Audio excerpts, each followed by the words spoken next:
Hi guys, welcome to this full review about the Xiaomi Mi 8 Lite. This phone I have bought about 2 weeks ago. I've been using it on a daily basis, and I've been quite happy with it. And I'm going to show you a lot of things about it, what I like, what I don't like. I'm showing you a lot of pictures, how it's doing as a camera on a daily basis as well. So what you get, this is the normal listing.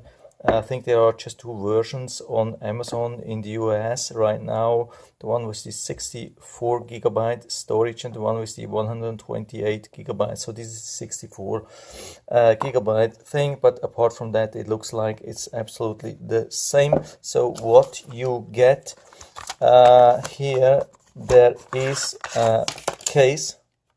What you get, it's a decent case. It's super slim.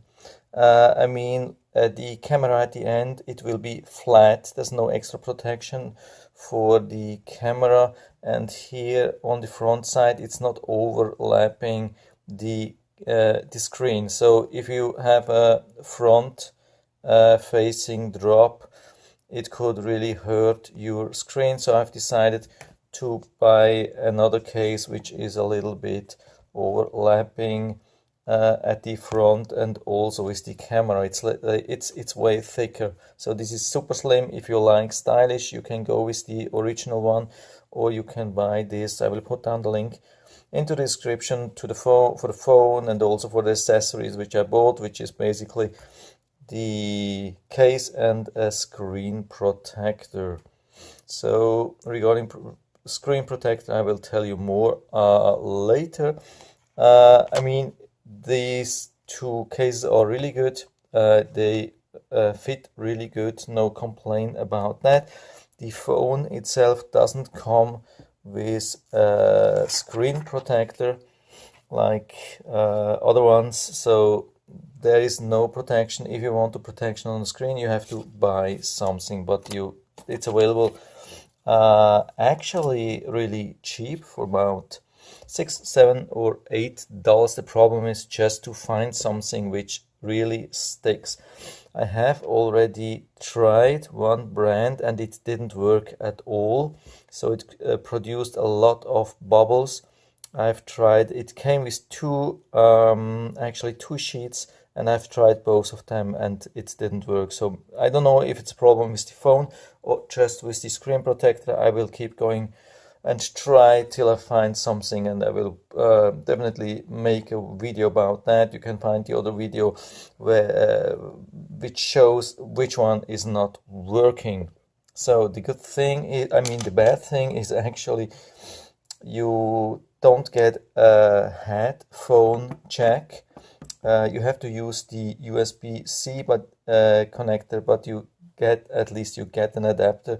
That's not bad at all. So actually the good thing, it comes with a USB-C connector. There are still a lot of phones coming out these days which are coming with micro USB adapter, and I really don't like it. I'm done after so many years trying to find out which side you have to plug in. I'm really done with that. I really only need USB-C devices.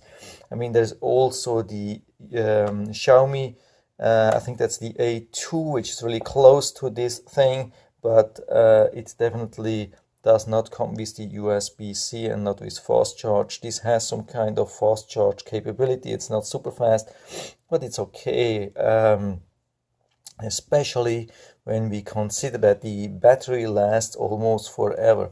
So when I installed this phone, I took everything over from my Samsung phone, the Galaxy S6 Edge Plus, where I'm actually I'm comparing it mostly to that one, and I took over, I think, about 100 apps or something like that, and they have been installed automatically, and battery was a real issue with my Samsung Galaxy S6, and so I expected about similar results because I expected that the apps and the ads were draining the battery.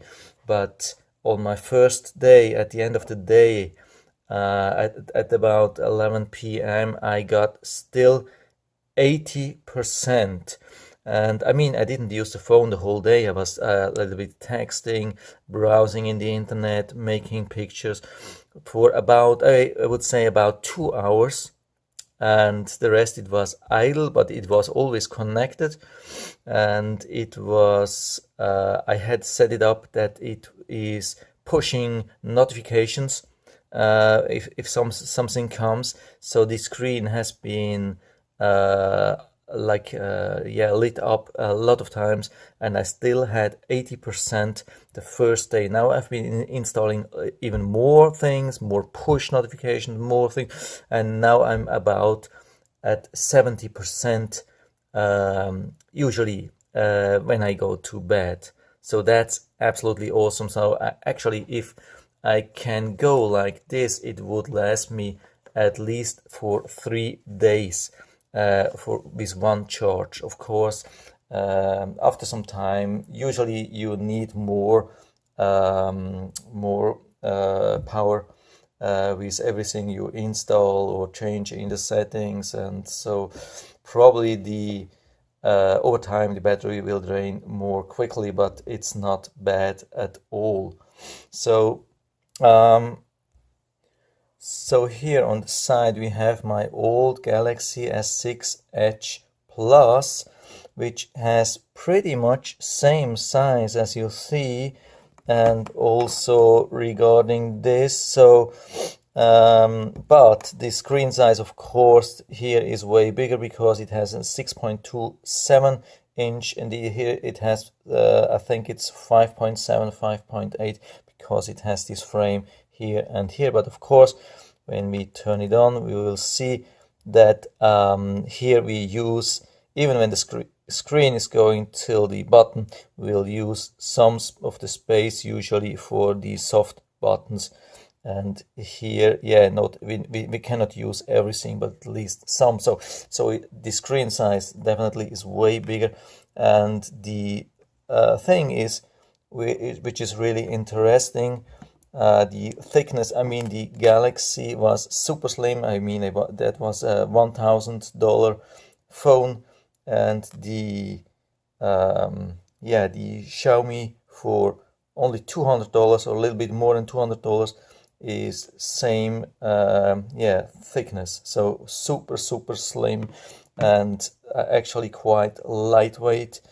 I mean, not super lightweight because it has some decent good materials. I heard the back is glass, it's not plastic, and the frame is aluminum, so it's not cheap plastic. Actually, for $200 you get quite a lot. It's absolutely surprising how much you get for this phone. I mean, the thing is, why I decided to go with this is because now there's a lot of changes, new phones, and some manufacturers coming out with foldable phones, and I didn't want to invest now another $1,000 into a normal phone, and in 1 year maybe I want to plan a foldable phone, and then I can put this into trash, maybe get $100 or $200, but here I just spent $200, get a new phone for 1 year, and then it's done. Maybe I can use it as backup. So so the Xiaomi Mi 8 Lite is actually about double speed than the Galaxy S6 Edge Plus, which was one of the fastest phones when it came out about 4 years ago, and that's good. So, but it has same RAM. It has 4 gigabytes RAM. It has double the ROM. I don't know why it's called ROM. It's actually not ROM, it's RAM, but I mean, it's a storage which you can use for the apps. It's 64 gigabytes. This was 32 gigabytes. And my most concern was, of course, the camera. Usually when you buy a phone for $200, you have problems with the camera. A lot of phones for $200 have huge problems with camera. And the other thing is they don't, that some of them don't provide the correct bands to use in the United States. So regarding the camera, I had a really good success. I will show you pictures in detail and compare also to the Galaxy. And yeah, the thing is, the really positive thing with this camera, it's a 12 megapixel camera on this side, 24 megapixel on this side. Both have a double camera. I don't know why this is only 12 megapixel and the selfie camera is 24 megapixels. I don't know, but the yeah, it is as it is, and the quality is like, I would say it's good. I mean, it's not exceptional, but it's good. And the really good thing is, the really important thing with this camera is it makes really consistent shots.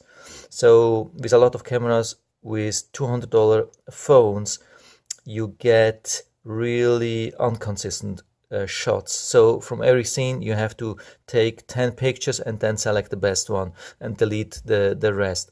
So with this phone you have to make only one picture, and it's almost like this one. Yeah, one picture, one shot, that's it. You don't have to worry about it's good or bad. It's always really consistent, but it's not on a very high level. So especially during the night, also during the day, it cannot match the quality of this camera, even when it's 4 years old or even a little bit more. But I mean, it's a Samsung, it's with optical image stabilization. This is of course not a Samsung. I mean, it's Xiaomi, it's not bad. They have good quality cameras with OIS, but of course this has not OIS. It has only electronic stabilization, which is good for videos. Of course, no problem with video as long as you don't use 4K. When you use 4K, it uses up the full sensor, so there's no space to stabilize. But if you go down, let's say to 1080p, you have awesome stabilization. I can really confirm that, and maybe I will be able to show you a sample of that. I was driving in the car, I mean on the passenger side, and I was recording a video, and it was a bumpy road and it was super stable. So don't worry about video stabilization, but photo quality is a little bit I mean, it's not top notch, but for $200 it's definitely super hard to beat that photo quality. I think it's almost impossible. So here we get some other things. We get the cable, of course. We get a power adapter. Unfortunately, it's a European power adapter, but you get another adapter, so you can plug this into the other adapter and then plug it into a US jack, no problem. But I don't have the other thing here. I have it somewhere, I didn't find it. So what you probably also noticed, that I have already activated the face unlocking, which works really good. I mean, face unlocking has its security flaws on every phone, not even on Samsung or iPhone it's perfect, but it works really good. So I have even activated the double tap, so I can double tap, and now as you can see, it already unlocked based on my face. So that's really good. It works pretty fast, the face unlock, but it has also a sensor, fingerprint sensor on the back, and that works absolutely awesome as well. So you see, I had to touch it just a little bit, so it's, yeah, and it doesn't matter which direction you do it, it's unlocked super fast.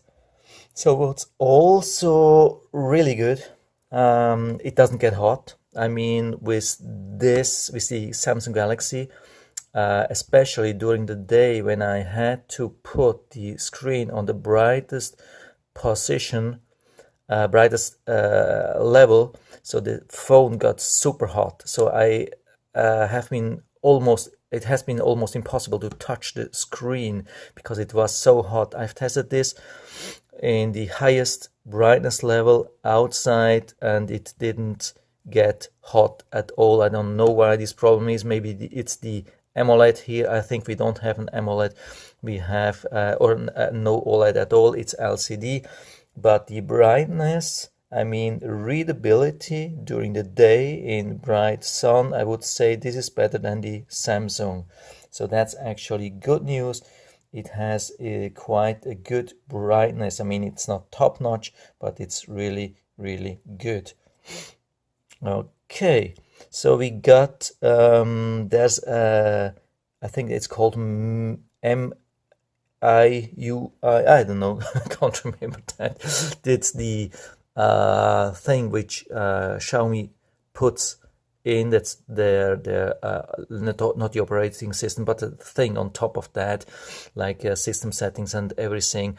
I haven't done a lot. I have to admit that I have just put just basic settings, and I did an update and everything worked really good. But I have checked in the review what other people say, and most of the people say that the the software which they put on this phone on top of the Android is really good. It's yeah, most of the people really seem to like it. So we have of course basic setting. I mean the surface here, that's the Nova launcher. That's not the original launcher. I didn't like the original launcher, not from any phone. I mean, I had also here the Nova launcher here and here. So the good thing with Nova launcher, if you switch phone, and not only phone but also the brand, you can save the desktop and copy everything, I mean, yeah, to here. So that was super easy and everything was copied, and more or less most of the apps were then installed right away. So that was really good. So what you have the basic menu, as you can see here. Yeah, with the first slide you get the basic settings. With the second slide you get even more settings here, and especially, yeah, we have actually two sides. So, and it works really good. I mean, the screen itself works really good. I mean, it's about on the level on par of the Samsung Galaxy S6. But of course, it's 4 years old. I mean, the new Samsung Galaxy S10 will probably be a little bit better than this one, but I'm super happy with sliding up and down reaction. It's super fast, it's sensitive, it's quite accurate from the regarding position and everything. So I don't have any complaints at all regarding that. So when we go to the settings, we see some basic settings here. As you can see, it's super fast, absolutely no problem, and it's quite easy to find actually everything. So that's good as well. By the way, as far as I have heard, this has already a Gorilla Glass 5 installed. Yeah, I mean, on top of the LCD, it's a Gorilla Glass 5, which is quite good. In this price range, like $200, you get still a lot of Gorilla Glass 3 or no Gorilla Glass at all. Please be careful if you consider other phones like the F1 Pocophone or something like, how is it called? I can't remember the name exactly. Pocophone, something like that. It's a really famous thing. It's super fast. You get a super fast phone for $300, but it has two problems. It does not have it doesn't come with Gorilla Glass, and it doesn't come with the right frequency bands for United States. So you end up with a phone with really bad connectivity. With this one, you don't have any problems. I mean, I've checked this on T-Mobile. So with other GSM providers like I think AT&T and so, it will be the same. It's perfect. I mean, this is the international version. I have checked also for Europe. If I would travel to Europe, would work without any, or should work without any problems. Of course, the thing is not waterproof. you cannot expect waterproof for $200. Usually not even in the mid-range, like say an OnePlus 6T for $600, or LG phones in the mid-price range for about $600.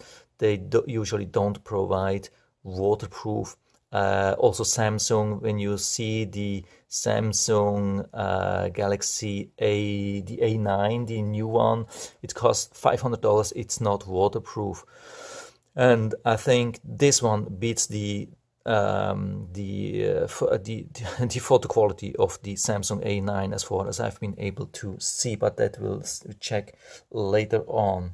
So let's go to the camera. Here we have the camera, and what we see is here, I mean, there has not, the camera from the Xiaomi, it doesn't have a lot of features in the standard version. I hope you can see something. It's quite fast. It's not super fast. It takes some time, but it's not bad. So what we have flash on off, we have HDR on off or automatic. Why doesn't it work at the moment? Usually I don't have any problem. It's probably just because I'm here on the camera. What happens? I don't know.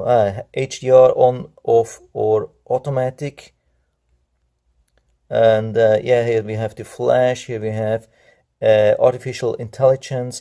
I haven't been using it a lot. Most people say it's not worth it, but some people say it can help during the night. What I'm a little bit missing is that I cannot do I cannot use the automatic mode and just a little bit change the light, like the brightness level. So I would love this. So like with the Samsung, I had this automatic, but change a little bit the brightness. That would have been great. What you have to do is basically you have all these modes here. You have to be aware of that you have to change for everything you do. Yes, short video, we have photo, we have portrait. Portrait means, of course, we have these with the two camera, the depth, artificial blurring in the back, like the bokeh or how it's called. We can do also square for special apps or so, panorama and manual. It's not bad. It's a little bit difficult. I've been trying around. It does most of it. It's a little bit more difficult than with the Samsung, but of course you can use other apps as well. But it's quite good. So I don't see any major problems while taking the photos. This part, which is grayed out a little bit dark, I had problems to get used to that. At the beginning, I always thought it's taking only a picture like in this area and not in this area as well, but you'll get used to that. So that's it regarding the camera features. Or maybe you want to see which settings you can change in the manual thing. That's the most important thing. You can change the white balance. It's a little bit difficult. You can even change it in a manual mode. That's even more difficult, but you can change a lot, so it's not bad. Actually, you can change the how is it called? Yeah, you know that probably better. The aperture. Yeah, oh, where do we have it? Aperture, I think it's, or was it, is it? What is it? I don't know. What's that? Don't find it out. It's a little bit embarrassing. Okay. It's the I. No, it's not the ISO. ISO is here. And here we have the time. Maximum time is 32 seconds, but of course it only works in almost complete darkness. I mean, when it's really dark in the city. And so I've been trying a little bit around with that. So that means focus. So it's manual focus or auto focus. So now we get to, we have covered a lot of pros, like things which are really good, but there are also some bad things or not super good things. Of course, it has a screenshot tool. I mean, you can click here. Oh, I didn't do that. So usually standard thing, and you click on that and you can paint. I don't know if it's Android or if it's from the MIU Surface thing, I don't know, but it has the capability. The Samsung, yeah, Samsung app was definitely better. It does not have wireless charging, of course. Yeah, I've been covering the microphone, which, yeah, no socket. You need the adapters. One thing is with these buttons, they are all, yeah, always white. I don't know. Sometimes they change a little bit, so you get a little bit a band where you can see that it's a grayed out and you can see these buttons. But on some apps, let's say I go to this app here, and sometimes when I go down, as you can see, it's impossible to see. Let's say here on the pictures I can see buttons here a little bit, but when we go into text, it's completely impossible. It's completely impossible to see. But of course, you know, in the middle it's the home button. Here it's return. Here it's the task manager. So usually you hit it. Actually hit it. I don't know why it didn't happen. So yeah, that happens a lot, not only in this app, in other apps as well. So you have to know where the task manager, home, and return buttons are, but I mean, you will know it, and usually in 99% or 95% of the cases you will hit it right, even when you don't see it where it is. There's also a thing with Wi-Fi calling. As far as I know, there is no Wi-Fi calling. So, I mean, the GSM reception, I mean, 2G, 3G, 4G, LTE, and all those things are quite on par with this Samsung, which is really good. It's maybe a little bit, slightly below. So, at least it has been. And I was trying to find Wi-Fi calling. I didn't find. It looks like it's not possible to activate Wi-Fi calling, but what I have found is voice over LTE. It's called VoLTE, and you can activate that. There's another video about that, how to do that. Yeah, check on my channel for the other video about that, how to activate the VoLTE. And based on my experience, it has improved not only the voice quality but also the quality of the reception. So I definitely highly recommend to activate VoLTE. And one thing to the face unlock. The face unlock is not available in all the countries. Let's say if you have selected USA, it's at least in Android 8. I think it's still Android 8 here.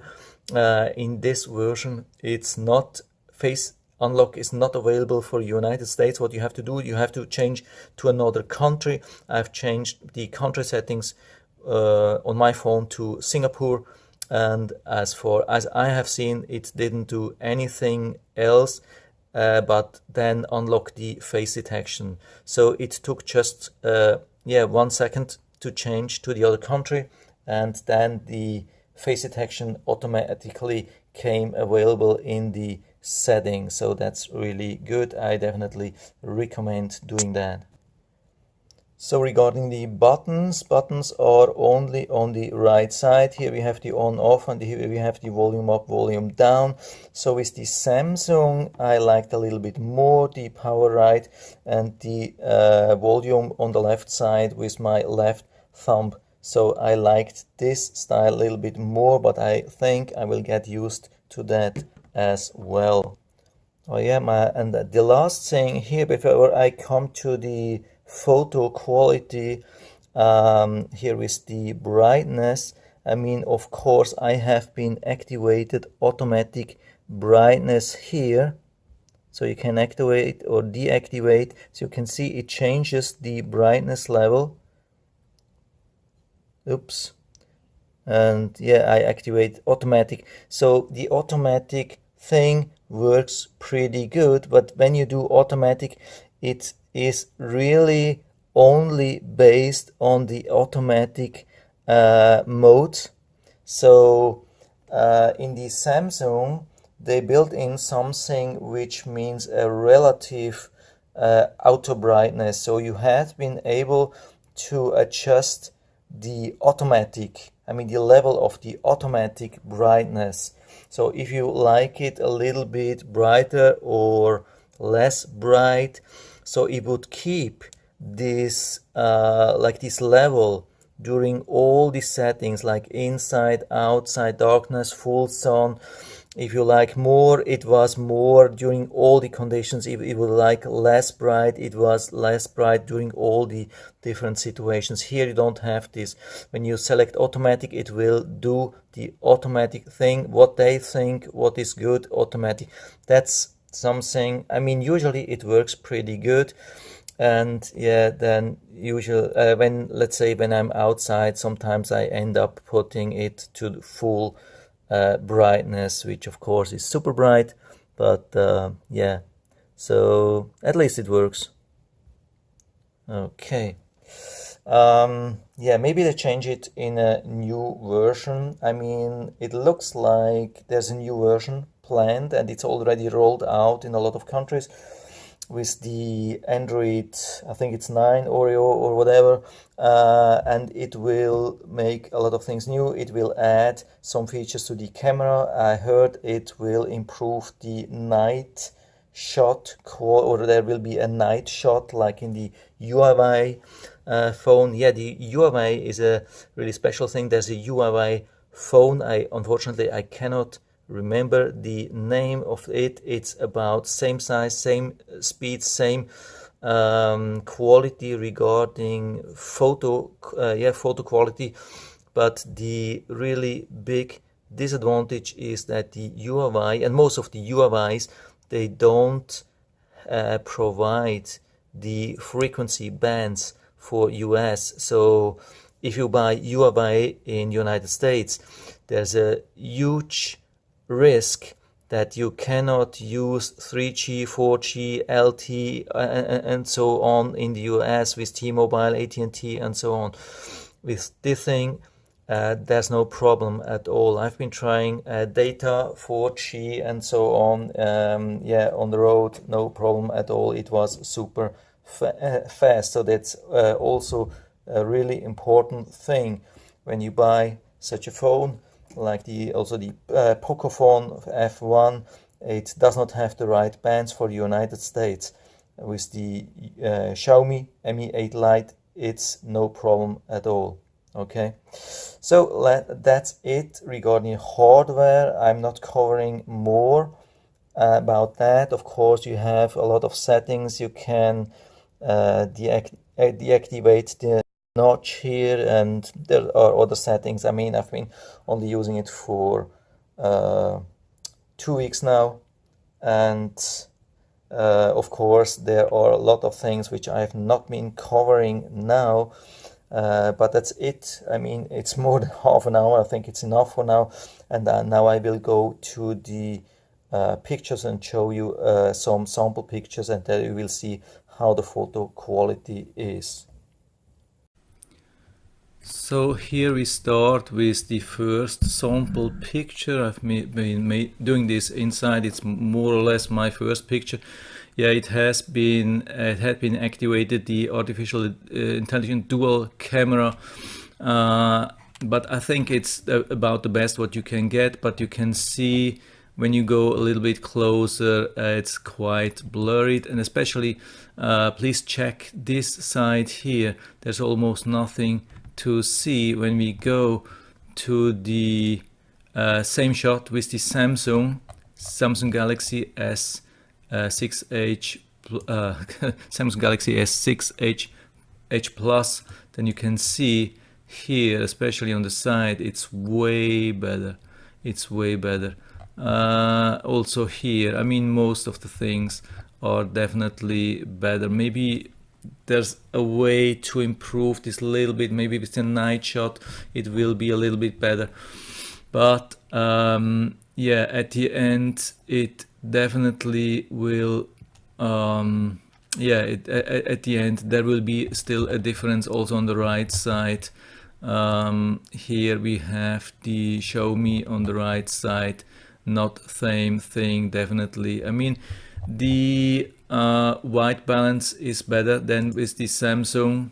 Yeah, it had a little bit problem with the Samsung. The white balance is better here, but I mean the picture like details, it was much better with the Samsung. Same thing here. This is the Samsung they were doing during the day. I had the phone on the screen, I mean on the window, so there was no shaking, no nothing. And you can see here, you can, let's say this tree, we can see single needles, most of them single needles. When we go to the Xiaomi, we see first thing, it's not same let's say green. Here it's more green, and this is more natural, this is more like it really was. This is a little bit too yellowish. It's not bad, but it's not the same. And when we go to this tree here, then you see it's much more washed out. It's hard to see the needles. Let's go back to the Samsung. It's definitely a difference. I mean, yeah, it's not still not perfect, but it's definitely and this is only 6 megapixel. With the Xiaomi I have recorded in 9 megapixels, so it has actually more megapixel, but as you can see it's not the same level of details. But I think it's still a good picture, and still the really most important fact of this picture is, of the pictures of the Xiaomi, is that it makes consistent pictures. You can make this picture 10, you can shoot this 10 times and you get every time same results. So here we have a selfie. The thing is, it's for me it's way too bright. There is, I mean, it's a bokeh, but too many things have bokeh here. The table looks, I mean, unnatural. It is in the same distance and it's blurred. I mean, maybe some people like it. I didn't really like it. I mean, on first thing, when you look quick at the picture, you think, oh yeah, that's not bad. I mean, like on the phone, you send it to somebody, yeah, it looks quite good, but when you look in detail on your computer, that's not really nice. So here also on the road I've made this picture. That's strange. It has some strange things. I don't know if it was HDR. Now I don't think so, otherwise it would be worse. So as you can see in the middle it's quite good, but here it has some really strange behavior. So it looks quite strange. So this picture is not evenly processed, and it has, I had a lot of samples about that. So the food here looks really good. I mean, we have the green, we have the red, and it's not too bad. I mean, the Samsung of course had been better, but when we go into details, it's not too bad. So if you have a decent light and not too dark, there is not too much blurring, and so everything good, quite sharp, readable, not perfect. I mean, of course, probably it pointed towards this position and this was in focus, or I don't know. So it's not too bad here. So a few of street pictures. Also, I think it was not even HDR, and the sky is still blue. It is, it has a good brightness level, I think. So actually, usually you don't have to correct much. That is a good thing, because you cannot, as I already told, you cannot change the brightness level in the automatic mode. So it's a good thing to have already a good brightness, otherwise it would be a problem. You see a lot of really nice colors. Maybe some are a little bit overdone, but it is quite natural. It's not bad, except when you go to HDR. I hope they will really improve the HDR, because the HDR, some of the pictures, I mean, they look actually pretty nice, but if you go in detail, HDR has really a lot of problems. Let's say here it look really nice. When we go to this area, look at this, it's horrible. Look at this thing, it's totally washed out. It's absolutely devastating. I don't know what they did. I mean, this is really actually unacceptable level of HDR. I mean, you can use different photo apps with way better HDR. Definitely, this is total crap. Sorry, I have to tell that. I mean, I like the phone, I like usually the camera, but such a thing in HDR is an absolutely no-go. Here we have the same thing, and a few other areas which are totally washed out, and it looks like they just forgot some parts of the image to process. I mean, that's really ridiculous. But apart from that, I mean, it hasn't been super sunny, not a super sunny day. I think that's HDR2. Yeah, one thing with the HDR as well, if I go back, maybe I'll find this. There was a tree here. When we go into that, it looks like it's cut out with a knife. It's not 3D. It looks like a 2D image where somebody cut out the tree. Yeah, HDR is definitely one thing which does not work, at least not work with all the pictures.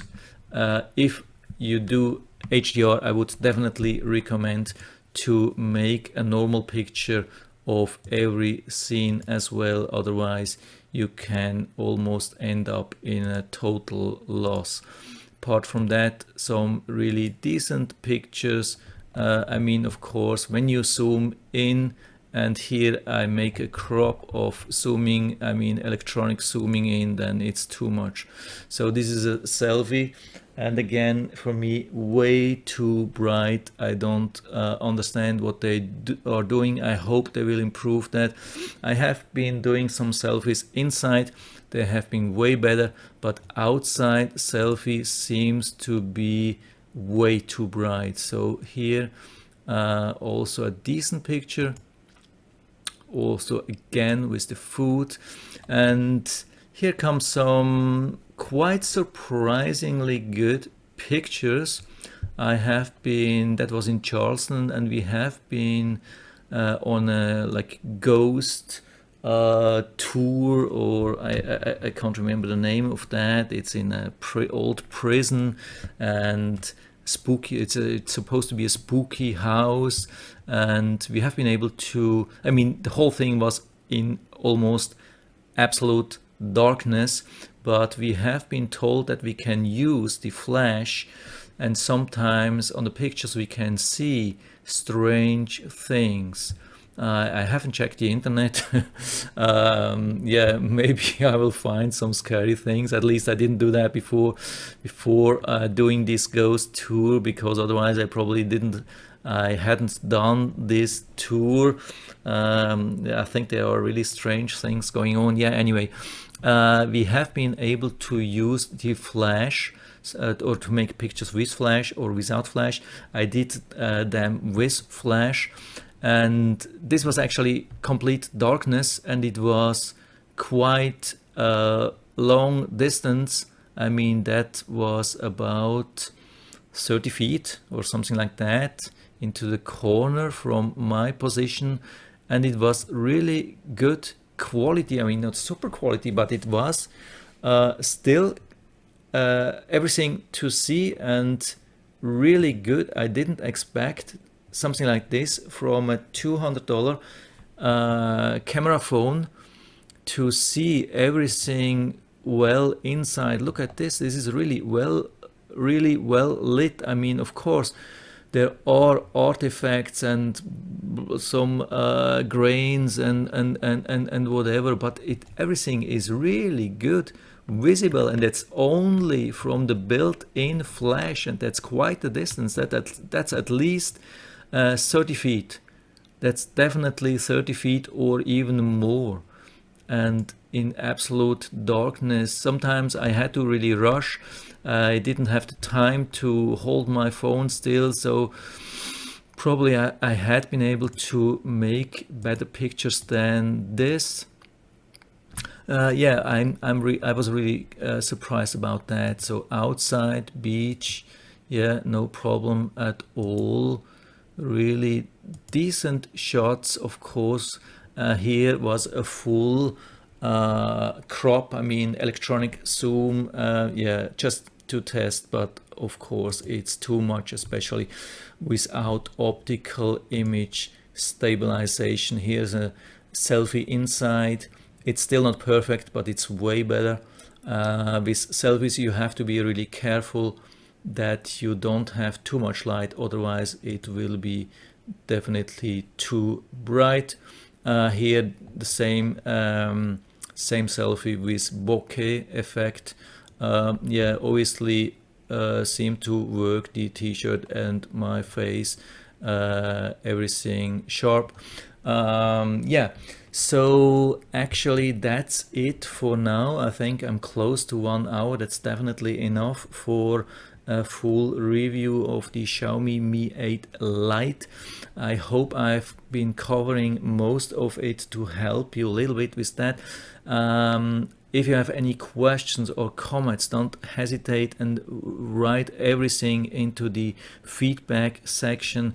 I mean, it would be really interesting to learn from you. What's your experience? If you are also happy, or before you buy, any questions what you have about the phone, don't hesitate, write it into the feedback area, and I'm always happy to talk about these things. And if you like the video, give me a thumbs up, subscribe my channel. Thanks for watching, and see you next time.